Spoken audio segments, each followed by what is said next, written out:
Well, good morning, everybody, and I'm Jeremy Black. I was a professor of history, and I've written a number of books on this subject, and that, I think, is enough about me, because I think the past is considerably more interesting. And what I want to do is I'm doing two talks. The second one is going to be on could the British have won, which in a way is a rethinking of it militarily. The first one is a bit more on background, and I'm looking at background in two particular respects. One, I'm putting up, and quite frankly, it's because it's one of my hobbies, is maps, but also because I think looking at maps gives us the idea of different ways of looking at North America in the period we're talking about. And then I'm going to talk more generally about, This, for a long period, was, of course, how the Americas were part of the European consciousness. They simply weren't there. Europeans had gone to the other side of the Atlantic, the Vikings reaching Newfoundland in about 1000, a very brief but nevertheless a presence that was there, but it didn't really enter the European consciousness. And this is the Hereford Mappamundi. It was made in Lincoln in about the 1270s in the scriptorium in the cathedral there, and it's a view of the world. It's what's known as a TO map. The T is the Mediterranean here and the separation between the three continents. The O is the world. This is Europe. That's Africa. That's Asia. The centre of the world is Jerusalem. This is Britain. This is Ireland. This is the edge. All right? And therefore, America simply is not there. And incidentally, the map as a whole has above it Christ in Majesty, and it's with the saved going one way and the damned the other. And it's the world within the Christian conception. But the Americas aren't there. Now, we then move on to, as it were, the exploration of the Americas. One should never say the discovery, because, of course, the people who lived there knew they were there. It's the exploration of the Americas. This is the Cantino Planisphere, 1503, made in Lisbon, made for a specific purpose, as were most maps and as are indeed most historical accounts. It was made by the king, on behalf of the King of Portugal, as a present to the Duke of Mantua. And in practical terms, what it is giving you is the Portuguese view of the world, because in the mid-1490s, more precisely 1494, Pope Alexander VI had, of course, divided the world as known to him, and he had split up it between the Portuguese and the Spaniards, and this is the line of division. Other than that, it's not a bad map of where you were just before 1503. At that stage, they don't know that North America and South America are contiguous. They do have some knowledge. That's Cuba, of course, that's Hispaniola, but the islands down here they don't really know about. But it's a propaganda map. And like most maps, it has a purpose. It's asserting the claims and rights of the kings of Portugal. By the Mercator map, you've got into a different world. This is a map of 1588. It's a map which is printed, of course. The world is reduced to a graticule, that's a grid with latitude and longitude. It includes what historians call pictograms. We would just call them pictures. So, ships, sea monsters, native canoe. Columbus recorded coming across a native canoe in his third visit. There is the start of the British, or I should say English, interest recorded on the map.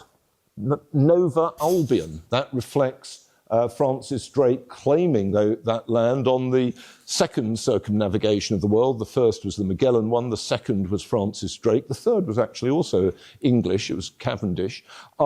And it reflects the idea which is developing in English circles by the late 16th century, that there is a destiny for England on the other side of the Atlantic. Now, I mention that point about the late 16th century because the English came late to transoceanic empire. Henry VII had been interested. He'd sponsored John Cabot, but Henry VIII was not really interested at all. For him, the focus was on European power politics, and the purpose of putting money into the Navy was in order to contest with the French the control of the Channel. He's really not got that concern. That shifts later. But by the time that Drake is sailing, which is Drake is the circumnavigation of the late 1560s, beginning of the 1570s, the Spaniards and the Portuguese have already laid claim to the Americas. So in other words, the English are only going to be able to present themselves by, in part, forcing their way in. This is a century later, 1675, Blau's map of the world. The Blau family, Amsterdam-based. It was the period of which the Dutch were the great map makers of the world. The Blaus, in many respects, do mapping as it should be done. In other words, if you don't know, don't show. But what you've got by then, by 1675, is the English have established themselves in, as it were, the world beyond Spanish America. So the Spanish presence on the east coast of North America was in Florida as an outlier of the Spanish Caribbean and Central America. The English were to the north of that. It took a while for them to fill in. Georgia wasn't founded till the 1730s. But English North America is coming along. But of course, it is very much a maritime situation. In 1675, English penetration into the interior is modest. And that remains the case at the outset of the War of Independence. The War of Independence, of course, begins in 1775, Declaration of Independence 1776. At that point, there is no census for North America, but historians agree that as a rough guide, 75% of the inhabitants of British North America, of the 13 colonies, lived within 75 miles of the coast. And everybody who counted did. So one of the things you have to think about is a mapping of North America, a mental world of North America, in which Boston is closer to Bristol than it is to what's on the other side of the Appalachians. After the Dutch, the next major map makers were the French. Map of 1700. By 1700, the geostrategy of the French is being teased out. The French have already, obviously, as you know, been established in what was called New France. We would call it Canada, though making clear that we mean the province of Quebec. That had happened in the early 17th century. By the end of the 17th century, after the La Salle expedition, there are French bases in Louisiana. And in fact, the French are also establishing themselves in what they call the Illinois country. So in a sense, although it's easier to express in geopolitical terms, but which wouldn't necessarily have always meant much in that period because the links between these were precarious. But in a sense, the English are on the coast and they are coloured in here, and the French are in the interior. Interestingly enough, as you can see, the French, as yet, the convention that the British Empire is to be read had not been established. That's not a convention that becomes normative until the 19th century. 1755, already, although we don't date the 7 Years' War till 1756 to 63, fighting in what the Americans call the French and Indian War had broken out in 1754 in the Ohio country. George Washington, of course, involved on behalf of the British Crown. I think that's worth bearing in mind. That was where Washington gained his military experience, as indeed did most people in the Continental Army. And this is a British map, you might call it a propaganda map, in which you see much more clearly the developing knowledge of North America. You see the colonial structure along the East Coast. You see the very the interior, about which much less is known by the Brits, or indeed the French, and you see a sense that America is up for grabs. You know, there's Virginia, who knows what's going to happen in there, for example. And so on, other maps coming out on that period. Military maps as well. The military do a lot of the mapping of North America, and it's worth bearing in mind. I mean, this is where fighting is to occur and campaigning is to occur during the War of American Independence. Because of fighting the French here, the British already have extensive experience of operating in the interior of North America. Indeed, there is a sort of American conceit that in some way the job was beyond the British militarily. It's worth bearing in mind that capturing French Canada, and the key years for the capture was 1758 to 1760, were in many respects militarily much harder than operating on the eastern seaboard of North America, because you have to engage much more in a much harsher environment, a less settled environment, one where you have to provide more logistical support. Another aspect of the mapping, this is just obviously on the eve of the Revolution, the French had been kicked out of the islands, Nova Scotia, and this is Prince Edward Island, and part of the mapping is the remapping of and the resettling of land that had been allocated by the French. So if you look at this island, you will see that British cabinet ministers have their names are stamped there. Egmont Parish, Halifax Parish, Richmond, Grenville, Bedford Parish. These are all cabinet ministers of that period. And the other things that one is using is obviously Princes, Queens and Kings County, Queen Charlotte, Prince, that's the later George IV, Kings County is George III, and the British Saints. Survey of the city of Philadelphia. This is again military mapping by the time they're there. And I want to stop on this one and then move to the question of why the revolution broke out, because this is part of, as it were, the mapping. These are the northern British colonies in America in 1776.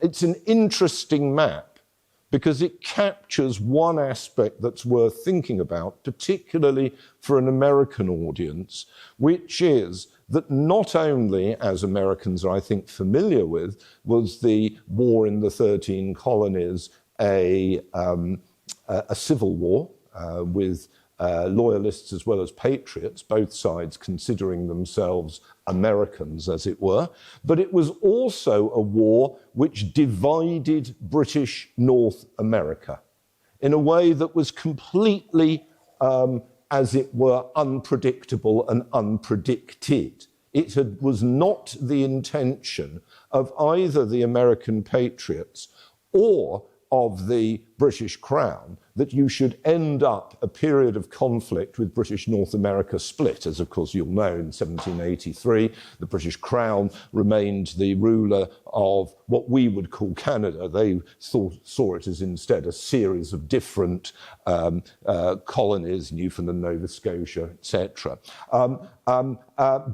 Whereas the 13 colonies were going to be a different country. That was not the intention, and it was not the intention in 1775.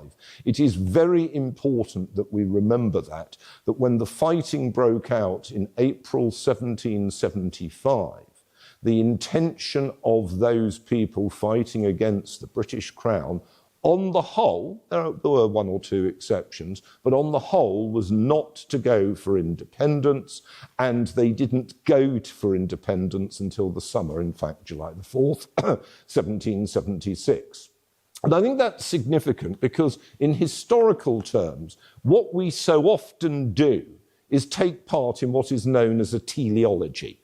We know where things are going to go. We're looking back with the pleasure, privilege, condescension of posterity, and we know what contemporaries didn't know. So in the French Revolution, in 1789, when the crowd stormed the Bastille, virtually nobody was thinking about an outcome in which there was going to be a republic in France by 1792 and the execution of the king in 1793 and the abolition of Christianity and an age of terror in 1793, 94, 95. That was just simply not envisaged in 1789. And people, by knowing that that is what is going to happen, mistakenly think about why the revolution broke out. I think this is same sort of point you might make about Russia. We tend to think that in some way the strains of World War I, the limitations of the Tsarist regime, socioeconomic difficulties meant a Russian revolution was, quote, inevitable, whatever inevitable means. But of course there were two revolutions in 1917, and the first one was not a Bolshevik, or communist if you like to use the term, they called them Bolsheviks at the time, a Bolshevik revolution. It in fact was an attempt to establish a kind of British-style parliamentary system. And it was the failure of that that leads to a different end game. And again, I think the interesting thing, if you're thinking about why American independence comes along, is not just to think about, as I'll be talking about in my next presentation, the failure of the British militarily, but also why, in a way, American if you wish to use that term for the patriots, and the people who were loyalists wouldn't have accepted that term, why American goals and contexts changed between the spring of 1775 and the summer of 1776. And what that reminds us of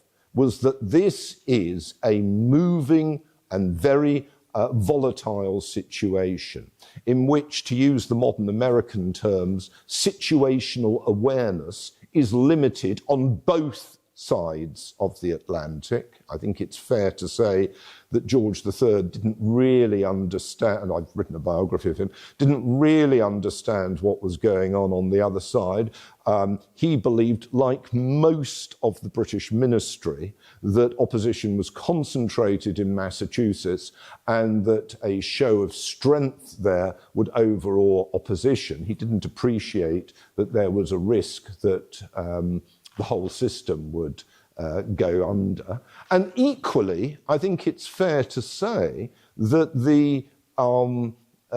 many of the patriots simply didn't understand the way in which the imperial link was understood and imperial politics were operating from London. And I think that limited understanding is important. I'm not going to say it causes the revolution, because I have to tell you this, that only glib and foolish people argued that there is a single cause for just about anything. History is multivalent, all right? Many causes come into play.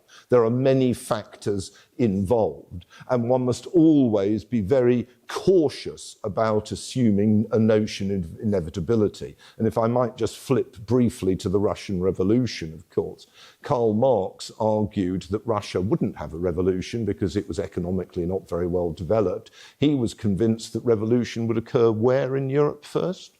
Anybody? Question time. I wrote a book on James Bond. If you get it wrong, I press a button here and you get 3,000 volts. As in, sorry? Britain and Germany. That was where he thought revolution would start. Now, let's flip back then.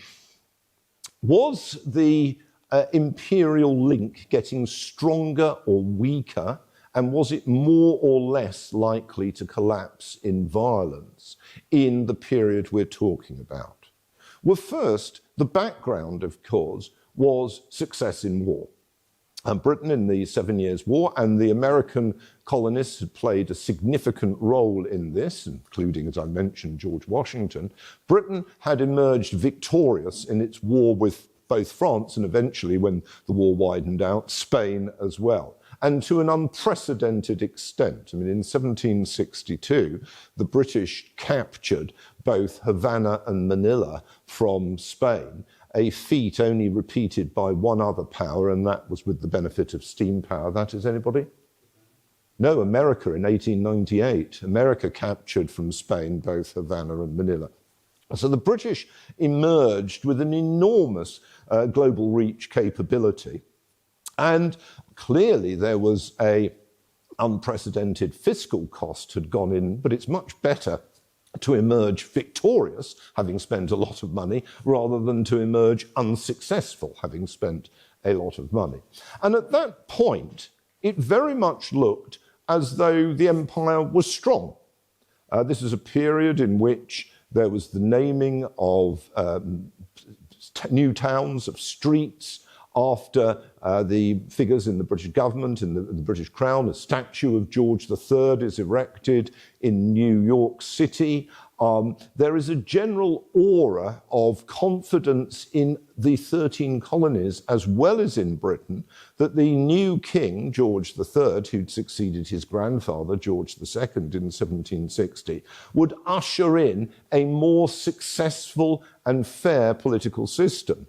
George III, in many senses, had been imbued as a young man, partly through the influence of his father, Frederick, Prince of Wales, with the idea of a patriot king, the idea that in place of, as it were, a corrupt one-party state, which was the way in which the Whigs were described by their opponents, unfairly or fairly, we can discuss, the idea that there would be a government of all talents and everybody would be open to political favour under the new monarch. And that was very much how George III saw himself.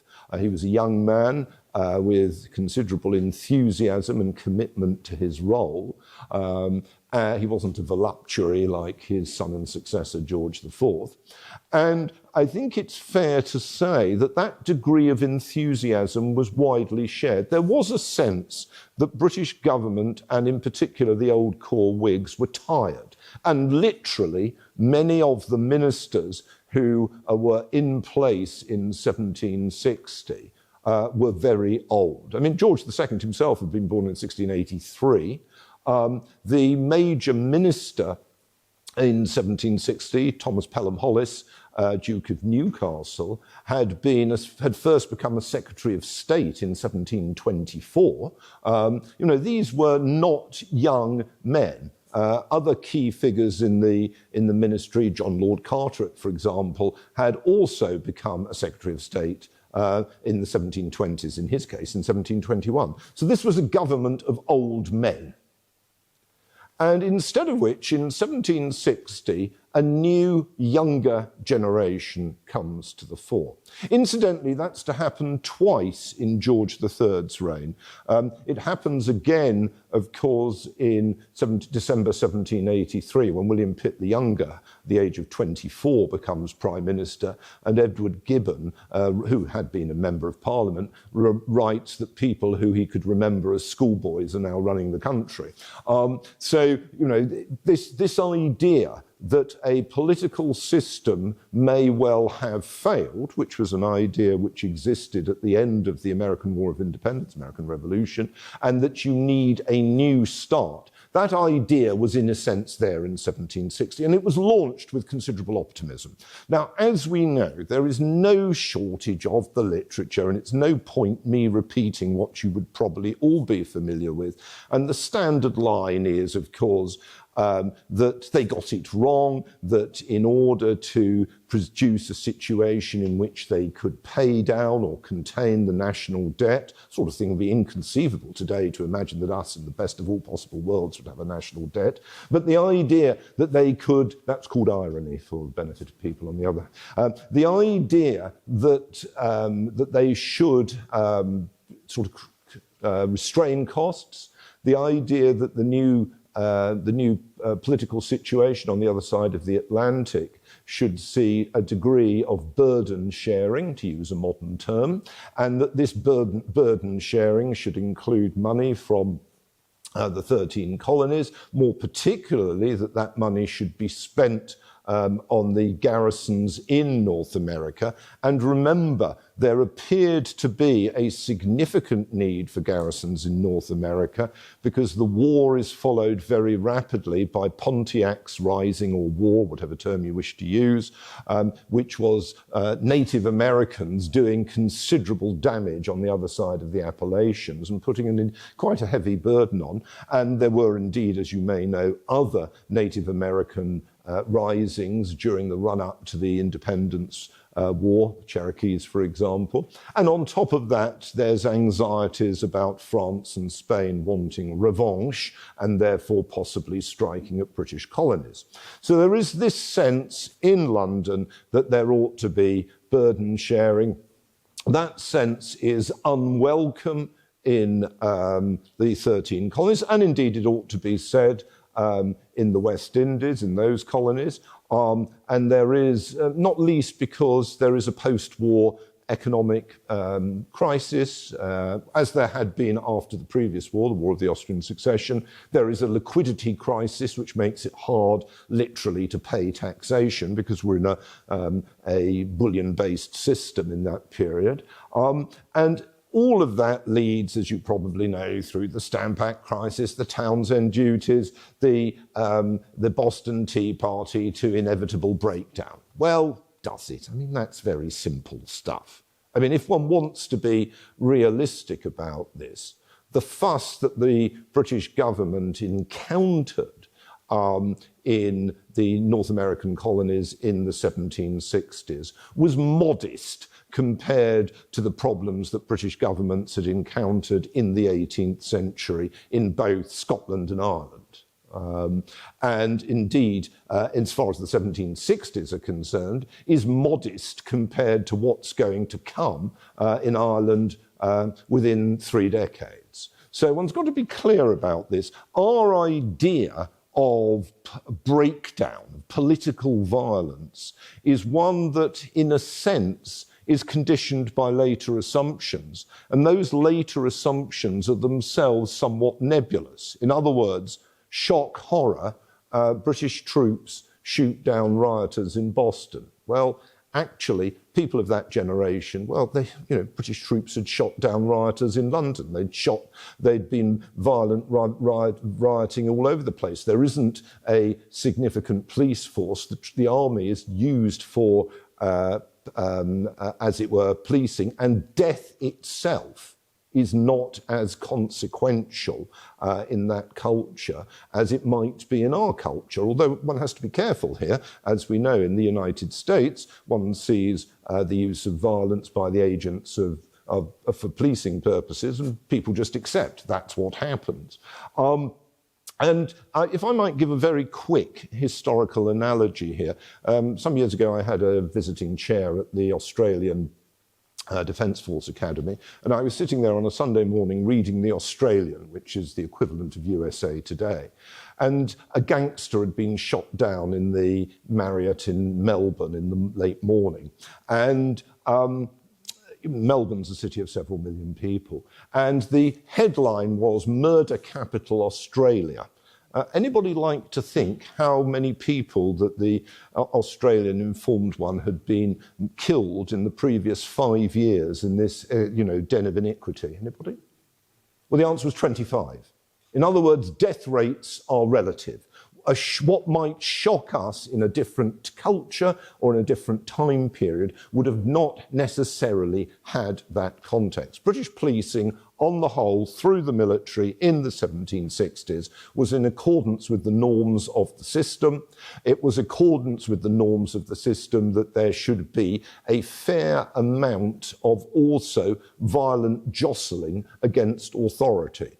The Stamp Act riots, no more consequential than the cider riots in England in 1763, and you might say less consequential because the cider riots actually had an impact, as you probably are aware, much more immediately on the government's legislative programme. Or the difficulties that the British state encountered in Boston or New York as late as 1774, well, less consequential than the Gordon riots in London in 1780. In other words, the fact that you can see crises, you're correct, there were crises, but crises were normal. These were societies where it was perfectly understandable that you cut the tax collector's throat while shouting, "Long live the king."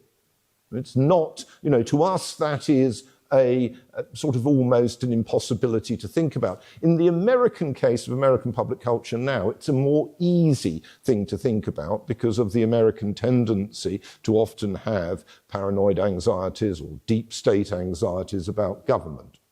And to a degree, you could argue that that was at stake in the paranoid fantasies of some of the characters in the late 60s and even more early 70s. But most Americans were not planning the violent overthrow of government in the early 1770s. So therefore, you don't need to explain that there was a movement to overthrow the government violently because these were fairly maverick figures. What I think is more interesting is what goes wrong in 75, 76.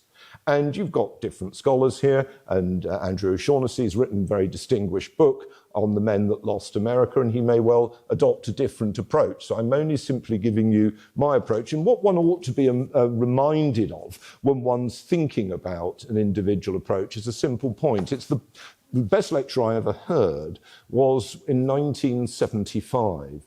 I was taken to the Moral Philosophy Club in Cambridge, which is the equivalent of the Philosophy Society, and a very forbidding lady, Elizabeth Anscombe. The idea that women have only recently burst glass ceilings is rubbish. She was already a full professor of philosophy and probably the leading philosopher in Cambridge.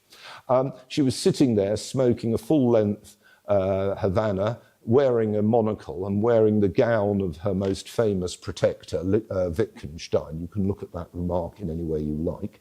And anyway, she set us a problem. And the problem she set us, and there's an analogy with what we're going to be talking about, the problem she set us was as follows. At the end of a day's work, you go home and you park the car in the drive outside your garage.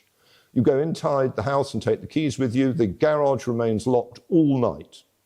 In the morning, the molecules of the car somehow have rearranged themselves, ways that nobody can understand, and the car is in the garage. There's been no human volition that has taken place. Now, the question she set us was, why would that be seen differently by historians and scientists? Now, she spoke for over an hour, and it was really high-level stuff, and I cannot recreate for you, I'm afraid to say, a lecture of 50 years ago. But essentially, her argument was as follows, that history cannot be repeated. And therefore, if something has happened, it is happened. The job of the historian, in part, is to tell you, well, what happened, but they cannot provide you with a definitive explanation. And if it seems improbable, well, that's tough on the historian. They'll have to go on thinking about it. Whereas for a scientist, it has to be reproducible in laboratory experiments, so therefore the car hadn't rearranged itself. That was an incomplete observation. Now, if we go back to 74, 75, 76, what is striking is if you look at British government correspondence, British government concerns, again, you have the classic problem for how people write history.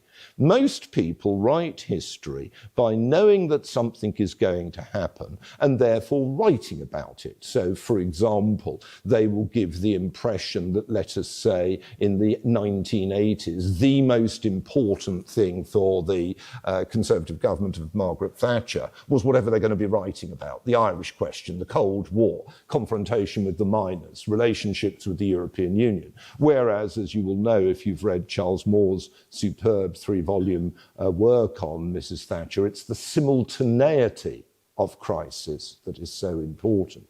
Now, if you flip back to Britain in the 1770s, there was a terrible crisis in the early 1770s, a really serious crisis.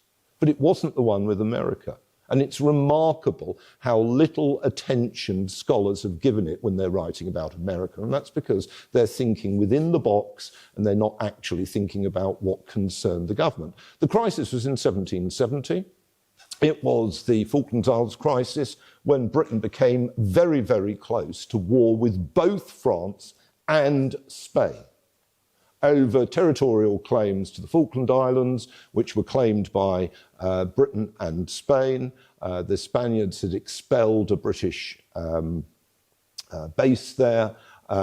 The British, as it were, mobilised, the Spaniards mobilised, the French announced they would come in on behalf of their ally under the Third Family Compact, and in the end, there was a political, in the end, the French blinked, as they were to do again in 1790 in the Nuclear Sound crisis. There was a fall in the French government. Choiseul, the powerful minister, fell, and the issue was resolved. But that issue had taken quite a few months. It was combined with political crisis in London, and it really caused a stir. Compared to that, nobody was thinking at all about America. 1772, you come again to a serious crisis, not as serious as the Falkland Islands crisis, but one that lasts into 1773. And basically this is the prospect of European war. European war, not so much over the first partition of Poland in 1772, though that had pushed up the temperature, but because in 1772 also the Swedish constitution, the Swedish Age of Liberty, had been overthrown by Gustavus III, who, by the way, it's hilarious to listen to Americans' speeches from 1772, 1773. If they thought George III was a tyrant, they should have looked to what Gustavus III was doing. But anyway, we'll leave that to one side. Gustavus III overthrew the Swedish constitution. The Russians, who announced that they were going to intervene because they didn't want to see the Swedish government strengthened. The French announced they were going to come in against the Russians. Both sides pressed for the British for assistance, and the British government was worried about what to do in this enormous European crisis. Again, who cares about the 13 colonies? This is, to quote, I think, our current Prime Minister, misreading a political crisis, something that was off-stage compared to what he was doing in terms of foreign policy. So the British government was really concerned about that. It's only really in 1774, 1775, that the international situation calms down. Incidentally, for Americans interested in what is an analogous question, which is why the British and French didn't intervene in the Civil War, it's worth bearing in mind you can discuss that for 61 and 62, which indeed I've done in my book on the shaping of North America. But in 63, again, if you look at correspondence, what ministers are looking at is the major rebellion that's broken out in Poland, which is under Russian rule, and the possibility that this will lead to war because the French are, throwing a fit about this and seeing this as an opportunity to possibly fight Russia again, as they'd done in the Crimean War. So what one's got to do is one's got to be able to understand the contrary prioritizations of people at the time and how the recovered memory and recovered presentation of them is often deeply flawed. I mean, in essence, a key thing to bear in mind is that British policymakers did not dislike the 13 colonists. There wasn't some great anxiety about them. There is nothing comparable to the anti-Catholicism which had affected earlier decision makers, not George III, incidentally, but which had affected earlier decision makers in their anxieties about Ireland, and which is to go on to play a role in the 1798 crisis. There's nothing like that. In fact, in many respects, the relationship across the Atlantic is somewhat benign. And even when things go wrong, it doesn't necessarily betoken a collapse. After all, there was a European colony in North America in the 1760s, where there'd been a violent rejection of royal authority and where troops had been sent in and the ringleaders executed. Does anybody know where that is? Because again, it's amazing how narrow people are in their reading. Well, actually, what had broken down in the 1760s is the rule of New Orleans by the Spaniards. They'd gained Louisiana at the end of the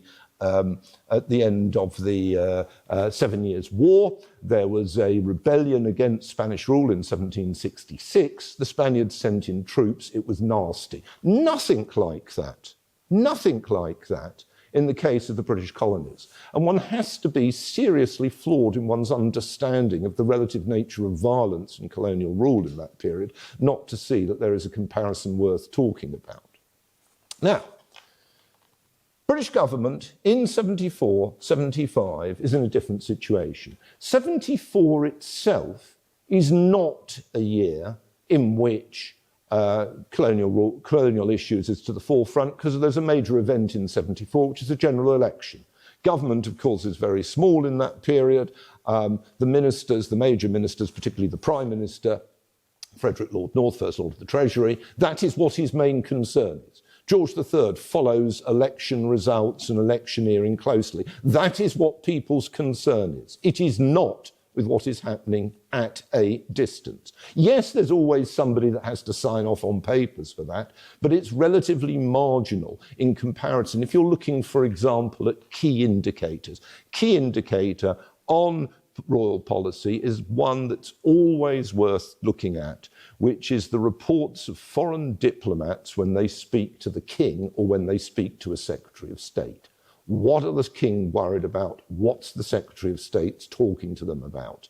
These are key indicators to what people are concerned about, not so much what second-level bureaucrats are doing, or even second-level politicians.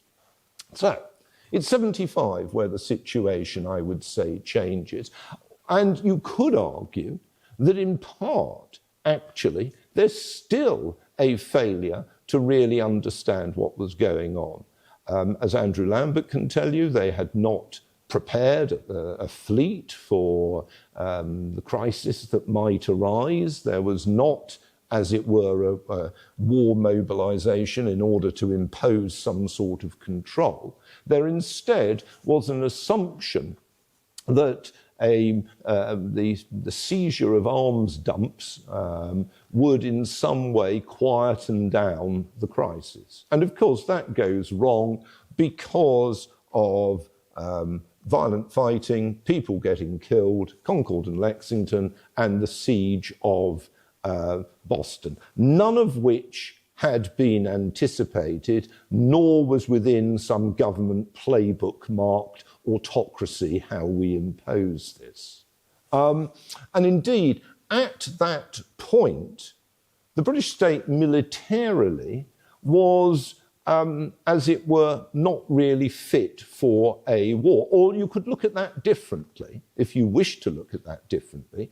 If you include by the state the external presence of Britain elsewhere in the world, there was, of course, an enormous army under a British, as it were, quasi-control, or I should say proper control, but it wasn't an army that was going to be used there. I mean, Britain was an army power in Asia.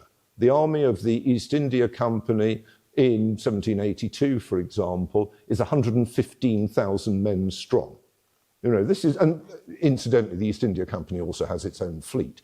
But this was not a military that was fungible. They could use it, as they did in 1762, to capture Manila, and Manila was captured by troops that had been sent from Madras, from Chennai, not from the British Isles.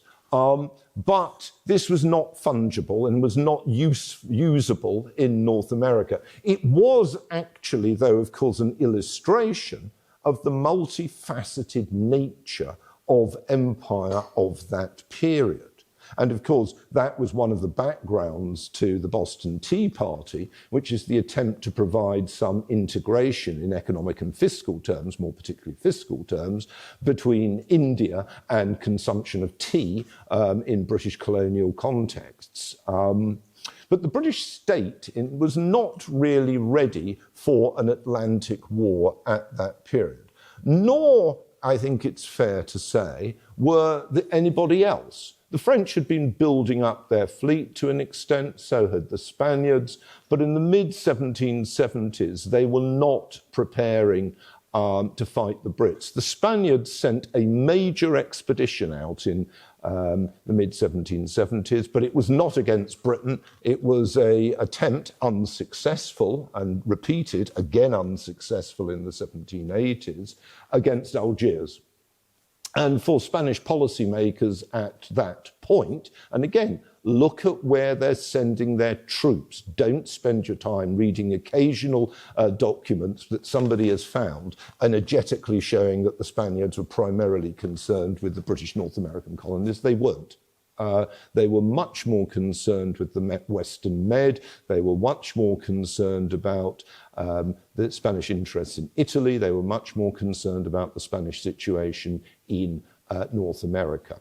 So for many, and of course the French in that period, the Choiseul's departure had been followed by de Guillaume, and that ministry is seeking better relations with Britain. Whereas there had been a strong drive for revanche in the 1760s, in the early 1770s, the French government is seeking a reconciliation with Britain and is focused instead on trying to have domestic reform, the so-called Maupeou Revolution, the attempt to strengthen the royal government as opposed to the provincial estates. Again, the sort of thing that reminds us that what the British are doing or trying to do or thinking of doing was as nothing compared to what other European states were doing in this period of so-called enlightened despotism. I mean, the British might have tried to be enlightened. They certainly weren't being despotic. So, in a way, the very absence of French and Spanish Atlantic revanchism in that period makes the British government in 74, 75, even in 76, gives them a freedom to operate, which initially is linked to a failure to really understand what's going on in North America. And I think that failure to understand is very clear in 74, I think it's very clear in 75. I think it is a real failure to understand what's going on. In 76, of course, the very absence of crisis in relations with France or Spain ensures that the British are able to take a military role in North America, which possibly was not have been what one maybe should have done. That's another matter.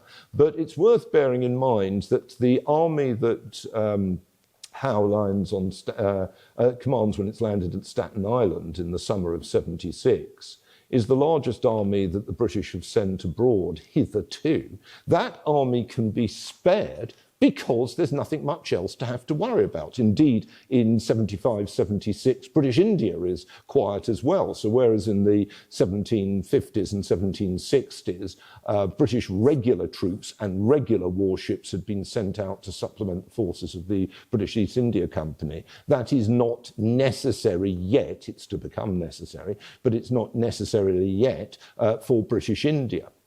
So one's got this situation in which, having not done very much, the British state acts.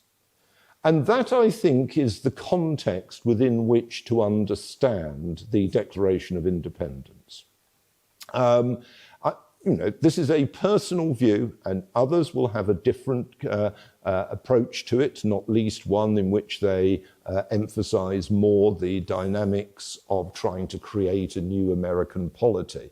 But I would argue that in late 75, indeed in 75 as a whole, and in early 76, there were still many players in North America who were hoping for a different political relationship with Britain, or rather with the British Crown.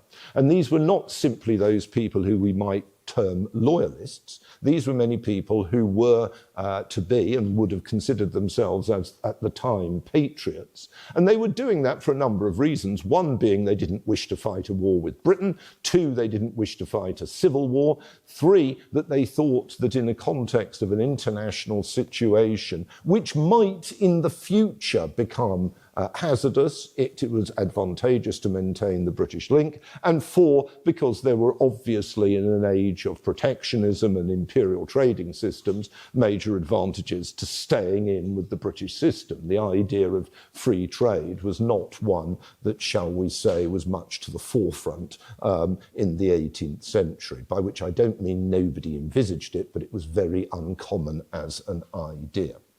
So I would argue that what is the most interesting feature within the 13 colonies is the enormous reluctance to think about independence and the hope that it might be possible to see some sort of compromise. And of course, it is worth bearing in mind that there were brief, but nevertheless talks between American representatives, most famously Franklin, and British representatives, most prominently Howe, in 76 itself.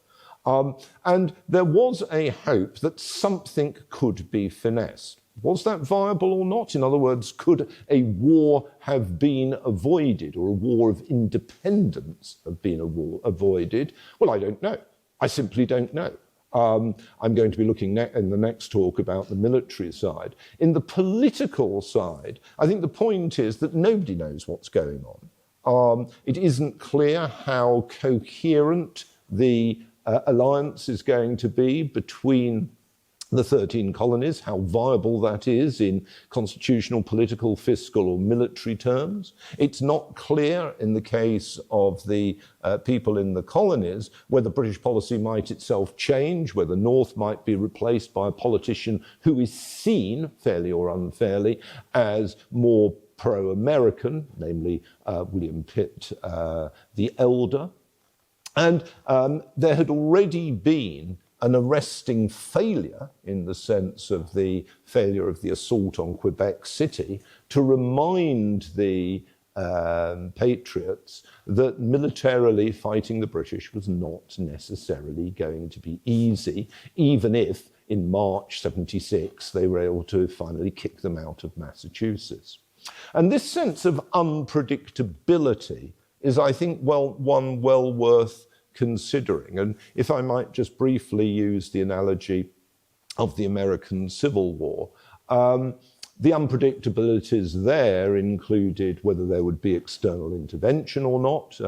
British and French seemed in prospect in 61 and 62, but didn't happen subsequently. And also the political dimension was very unclear. Southern strategy made a lot of sense if you bore in mind that there was still an electoral system in the north, there were midterms in 62 and a presidential election in 64, and the opposition did not support the war goals of Abraham Lincoln and in particular of the radical Republicans. And there were enough peace Democrats for the Southerners to hope that if they could do well, this might encourage a change of policy in the North. And indeed, Lincoln was very worried in 64 that he might lose the presidential election. And it's worth bearing in mind that the war itself came to an end 6 months after the elections. And that, in fact, is the key reason why the South, as it were, gave up. Now, in 75, and 76, there is uncertainty in London. If you knew what was going on, you knew that the Prime Minister wasn't particularly happy with his position as a whole, didn't enjoy the job, didn't have a zest for power. I think that's the thing that I would most clearly say about North. He repeatedly has to be driven to whatever task or other he has by George III. And of course, the two men are to fall out spectacularly, personally and financially, because the king had given his first minister money to help him with his debts. Later in the career, and the first minister is to turn against the king. There is actually an uncertainty. How far the American patriots were aware of that, I don't know. I simply don't know. And how far they might have sensed that there was the possibility that if you made a large and determined enough armed demonstration, Britain might change policy. I don't know whether they would have succeeded in that or not. I think what is fair to say is once a large army appeared in Staten Island and the New York campaign was launched, that meant that there was clearly going to be a big burst of fighting. It didn't mean necessarily that there would be a long war. It didn't mean necessarily that there would be a sustained independent struggle, but it did mean that the situation changed after 62. So what I would like to close this section on is by saying that if you slow it down, if you look more acutely than people have done at the other concerns of British government, in the 1760s and 70s, if you consider the more general pattern of political violence in both the British world and indeed also in the colonial world as a whole, then what is happening in America is less exceptional than one might think. The issue, of course, is this, and this in no way is intended, and it's not the intention of this seminar to make any aspersions about American public mythos, but it's simply to say that all countries, Britain as well, have accounts of themselves which are important to them, but which can always do with discussion. Because as I intend to show in my next talk, it was actually really impressive to beat the British, but that there was not, in a way, an inevitability, and there was no inevitability then in the longer term, as I just tried to show, intentional rivalry between Britain and its American colonies than there was that there should be a war. Thank you very much.